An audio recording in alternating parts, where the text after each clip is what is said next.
আসসালামু আলাইকুম। আমি Mohammad Ibrahim Howlader, advocate, Bangladesh supreme court. আজকে অত্যন্ত গুরুত্বপূর্ণ একটি বিষয় নিয়ে আলোচনা করবো, সেটা হলো নামজারি বা মিউটেশন। অনেকে জানতে চাচ্ছেন যে আসলে নামজারির প্রক্রিয়াটা কি, কিভাবে করতে হয়, কত টাকা লাগে। তাদের উদ্দেশ্যে বলছি, আসলে নামজারি এখন খুবই সহজ। নামজারির প্রক্রিয়াটা খুবই সহজ। নামজারি তিনটা প্রক্রিয়ার মাধ্যমেই নামজারি সহজে সম্পূর্ণ করা যায়।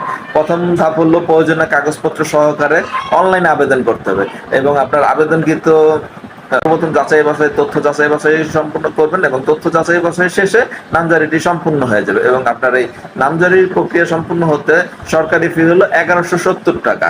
অর্থাৎ আপনার ক্রয়কৃত সম্পত্তি কিংবা দলিল মূল্যে প্রাপ্ত সম্পত্তি কিংবা উত্তরাধিকার সূত্রে প্রাপ্ত সম্পত্তি, সর্বপ্রথম কাজ হলো নামজারি করা। এবং নামজারি করার জন্য প্রথম কাজ হলো অনলাইনে আবেদন করা, এবং এই প্রয়োজনীয় কাগজপত্র সহকারে অনলাইনে আবেদন করলেই খুব দ্রুত নামজারি হয়ে যাবে। এই সরকারি নির্দেশনা অনুযায়ী খুব দ্রুত নামজারি করে দেওয়ার নির্দেশনা রয়েছে।